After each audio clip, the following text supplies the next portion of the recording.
how can I best help the world? How can I best help others? Greatest gift you can give to the world is fully illuminating yourself and fully enlightening yourself, because then you are a beacon for light and you shine that light to everybody. You live by example, because you can't pour from an empty glass.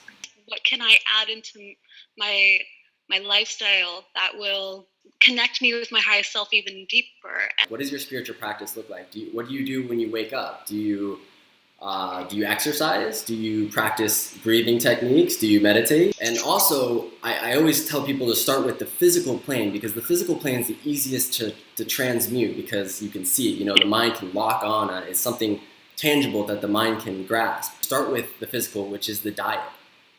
Absolute scrutiny over your diet. I would say it's basically impossible to reach your full potential if you don't have the nutrients for this vessel. This vessel has to be attuned to receive the frequency of God. You start with the roots, you start with the body, and then you can branch out from there. So you make sure you're drinking the very, very best water you can get your hands on. And the same with food, make sure you only eat, obviously, non-genetically modified, organic food, lots of fruits, lots of vegetables. Purify this body enough to receive the frequency of God. You have to start with, nutrition. How do I get more honed in on being able to manifest? You're manifesting all the time. You're manifesting right now. You manifested this experience that you're having right now. You manifest every experience you've ever had. It's not about how to manifest. It's about choosing what you would like to manifest, because you manifest all the time. You are a manifester. You actually cannot be any better of a manifester. You're as good as it gets. But it's choosing what you prefer to manifest. So people don't realize, I don't prefer this, I don't like this, but they don't realize that's their manifestation. So it's not about learning how to manifest, it's about learning to choose what you want to manifest, which is simply just focusing your thoughts. And that's what meditation really is. It's a honing, a focusing of thoughts. Because if your thoughts are all over the place, you're probably going to manifest things that you don't prefer. If you want to manifest something, you hone all of what you are, because what you are is thought. You are consciousness. You're not this body. You are consciousness. You are that energy, that electromagnetic frequency. So you hone all of what you are, what Joanna is, to a single point. That's one of the biggest secrets kept by the elites of the world, is that anything focused strongly enough in your pineal gland, in your mind's eye, will manifest. It has to manifest. Everything starts in the energetic plane before it materializes. Everything. Even your body is a manifestation of the mind. So it gets that. It's that real. But that's how you're going to manifest what you prefer. If you even put a little bit of energy on what you don't prefer, that's what the universe is going to be like. Oh, that's what she wants. Because the universe isn't biased. The universe doesn't hear, oh, this is what I want and this is what I don't want. It hears this and this. All you need to tell the universe is this, until it manifests. And then you can move on to the next thing. Then you move on to the next thing. But you have to have control over your mind. And that's the biggest thing. They don't want you to have control over your own mind. They want you that's what government is. It's mind control. That's what the whole thing is. It's a war for consciousness. They want your consciousness focused on what they want to create, which is war, famine, greed, all the ignorance that creates, so much lower vibrational frequency. That's their preferred reality. So they have to get you, because you're a creator God, you're a transmuter of reality. They have to get you to focus your power, what you are, to those realities. You can't focus on what you don't want. It doesn't work that way. The universe doesn't care what you don't want. It's just a reflection. It just responds to your soul's vibration, your vibration. Because until you train your mind, you can kind of go like this little kid at play, right? Oh, yeah. Here, there, and everywhere. Oh, yeah.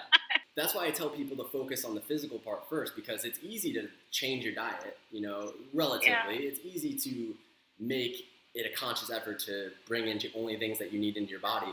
But it's harder to start doing Raja Yoga, which is controlling your mind. That's the difficult part, because for so many years, most average person's whole life they've been programmed to think a certain way, conditioned for in schooling system. You just got to take back the power of your mind. You got to take back because your mind is so powerful. If the average person knew how powerful their mind was, the whole world would change in an instant.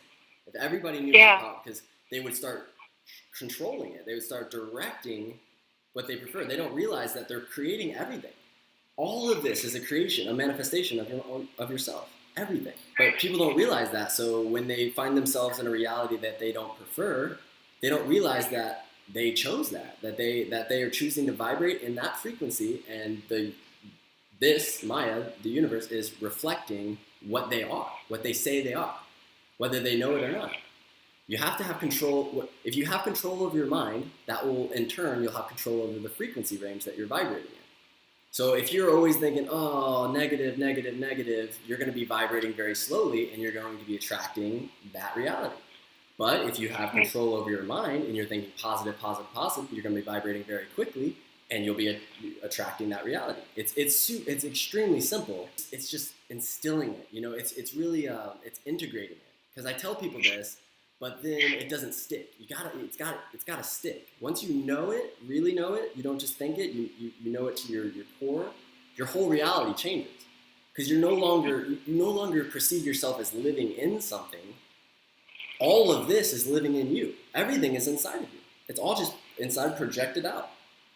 You transmute all of this. You're the creator of all of this. And it's just taking that power. The moment you take that power, you're going to watch how your whole reality shifts, how your whole world shifts. Oh, that would explain so much. Because, oh, thank you. That was really deep. It's kind of like the proof in the pudding right there. Sure. That it's working. It's definitely working. Yeah, and you'll just keep receiving those blessings because Joanna, you deserve those. You deserve everything. All of this is your birthright. No person on this planet deserves to experience what they don't want. Nobody deserves that. You deserve to experience what you want and total bliss because that is your birthright and that's your natural state.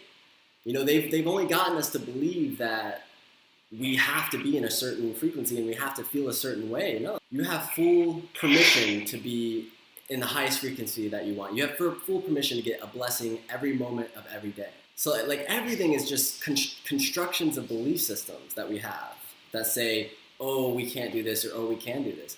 All you have to do is uproot the belief system that most of us have that says I can't do it, you know, or oh I can't do this or I can't.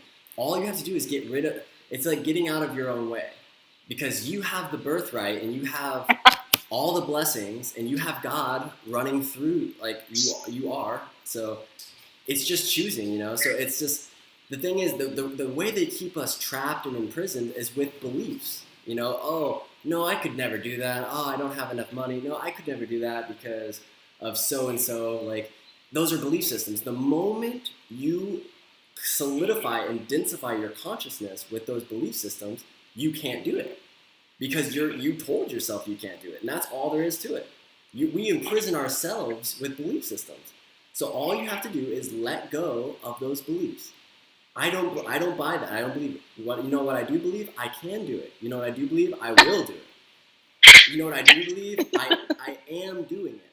I do it in every single moment. My sadhana is every moment of every day. There's actually no need at all. There's no need for fear whatsoever. There's no need to identify your consciousness with the frequency, the vibrational range of fear. And that's the only way they keep us in a very dense bandwidth of reality. You know, because you can't create in those spheres. You're not a creator. That's how they can't create. Because that's where they live. They live in those dense frequency ranges. They can't create there. That's why they target us. That's why they target us, because we transmute reality. And we're able to vibrate way higher. We're able to experience so much love and so much compassion and so much forgiveness. You know, that's what we are. We're beings of that light and that love. So that's basically why we are farmed and targeted on this planet, because of how immensely powerful we are. You know, you are energy. You're energy forever, eternally. That's why if they can get you controlled, they have an unlimited power supply. So that's why we came to this planet. That's why we incarnated in these bodies, so that we can wake people up, so that they stop feeding the beings that are enslaving this planet. Our job is extremely big, and all it is it's just power. It comes from the knowledge. If we can give the knowledge to everybody, the light to everybody, then there's no longer any fear, there's no longer any anger. That's our job.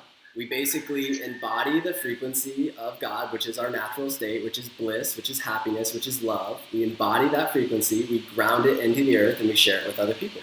That's the work, you know. And then in that field, the field that you create, no darkness, no ignorance, like on the very high planes, nothing can enter that space.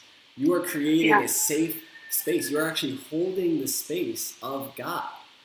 So like, people don't realize how important it really is to stay on a high frequency, because you're keeping fear out, you know, because fear is the biggest detriment. Your whole reality, the fabric of the space, is now created from that energy. Instead of being created from love, and everything looks amazing, and the outlook is amazing, and everything's beautiful, and the sun is shining, the birds are chirping, everything gets dark and scary, and you can't trust anything because you're in a frequency range where you don't understand yourself, which is fear. It's a distortion.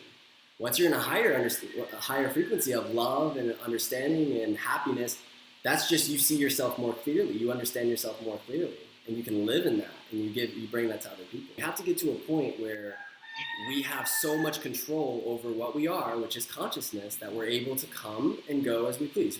We identify with the vessel in the body, and we understand it, and we use it to do the work, and we do the practice, the sadhana through it, but we're also able to vibrate up, and eventually your consciousness expands beyond just the expression of the ego. So you're just experiencing yourself as source. And that's called samadhi, you know, that's called the breathless state, you know, all the breath leaves the body. But you can actually attain that space without leaving the body for good. You can come back into the body, it's nirvikalpa samadhi. But eventually, when all the work is done and you've attained that space and you've done what you've come here to do, you give up your body willingly. And that's like one of the highest yogic practices, is to relinquish the body willingly. And that's the only way you won't have to get another body. Because if your body, by karmic law, if your body is taken from you by Maya, you have to be given another body. So you have to transcend the ego, the mind, and the body enough to where you'll know when you get to a point where, okay, I have to let go of the body now because my work is done. People think when they ascend from the physical plane and they're in the astral plane that they're in heaven, you know, which it is kind of like heaven compared to here. But there's higher planes than that. So maybe you'll be in the astral plane helping people ascend even higher. Because a lot of people, they get to the astral plane and they don't even try to advance spiritually anymore because they think they've made it. You know, this is it. This has got to be the show. If there is any identification with ego and any density containing your consciousness, you are still not fully liberated. Full liberation comes when you surpass the physical plane, which you're in right now, which you're identifying with joy of the body, the astral plane, which is where you project when you're dreaming, and the causal plane, which is all just mental. Once you transcend all those, there's no density, there's no frequency that contains you, what you are, and you expand forever. And that's your natural state. And even from there, if you choose to densify your consciousness and identify with an ego, you can still do the work, you know. But we can't be trapped in these bodies. That's the thing. Like, we can't. The body is a gift. I tell people this all the time, because the moment I say you can't be trapped in the body, people are like, oh, the body's amazing. The body is amazing. But if you had ever experienced your true natural state, you would understand what this is. And it's a prison only if you're not able to leave it. Like, I love the body, and all the work has to actually be done through the body before you can, you know, expand back out. Like, you learn the father through the mother, which is Maya, which is nature, and this body is directly manifested from nature. But if you're not able to come and go as you please, which is expand, vibrate the frequency of your consciousness and expand out, and then come back in, ground in, and be like, okay, I'm back in the body. If you're not able to come and go as you please, it's a prison. So that's why we do the sadhana. That's why we do the practice every day, you know, because that's your highest state. You know, you experience just bliss, and you're no longer identified. You're no longer compartmentalized. You're no longer in a box. You're completely released, which is, it's the greatest liberation you'll ever experience, ever. And it's amazing because you experience your true self, and it's not something you think. It's something you experience, so you know. You're like, wow, I'm experiencing my eternal nature. And then you come back in the body and you live with that. For me, that's the biggest goal. And I think that really is the biggest goal for any spiritual aspirant, is to gain total control over the frequency of your consciousness. And that's what it comes down to.